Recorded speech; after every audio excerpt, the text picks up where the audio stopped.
Once you've prepared your raw file and opened it up in the standard Photoshop editor, you're ready to start tweaking the tone of this foreground area here and to replace some of the blown out highlights and to enhance the color. And to do that, we'll kick off by opening the layers palette. If you go to window layers, you'll find that in the palette bin here, just drag it out so it's floating and then click to close up the other palettes that we don't need. And there we have our layers palette. If you do need to make the thumbnail larger, depending on the size of your interface, go to palette options and choose an appropriate thumbnail. Because this is quite a small screen here, I'm going to make a larger thumbnail for you.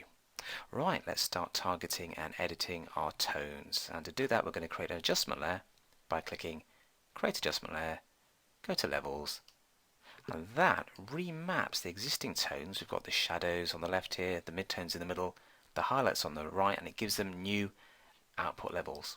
Let me show you what I mean. If we just drag let me just get that tree visible.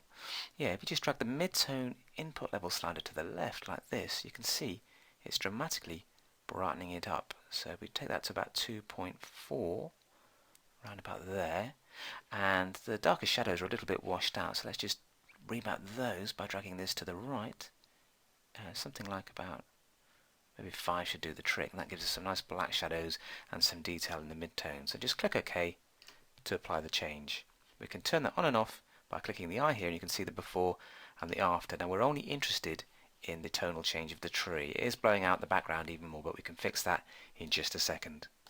So to protect the rest of the shot from being overexposed, let's select the brush tool by pressing B or clicking here. Make sure the foreground color is set to black by clicking the switch toggle just here. Then target the layers mask on the levels 1 adjustment layer, and a nice large brush size of around about I don't know, 400, I should think should do the trick. No, even bigger actually. Let's type in 600. And then we can cover more area very quickly. And we're just spraying black on the mask to protect the rest of the layer from being adjusted. And that gives you the correct exposure for the background. As long as we don't spray over the tree, then we can actually adjust the tree selectively. So we're actually burning in the background detail here now, burning back the tones, and we've dodged or lightened the tree by using the adjustment layer. If I hit tab to get rid of the floating windows, I can then spray more easily without getting those palettes in the way. And I can use the left square bracket just to scale down the size of the brush and fine tune these fiddlier bits, like inside the tree here, for example. We've got a very small section in there we need to darken. So I'm using the mask to adjust the levels changes, and I can then use a white brush if I need to make any other changes and reveal parts of the background, but a black mask will do the trick for the moment. And you can see there we've got a tree-shaped white layer, so that's the area that's being changed, and the black is being protected from the levels adjustment layer. And this is non-destructive dodging and burning, because if I change this foreground color to white and we click and spray, then we allow the adjustment layer to make a change to the layer below.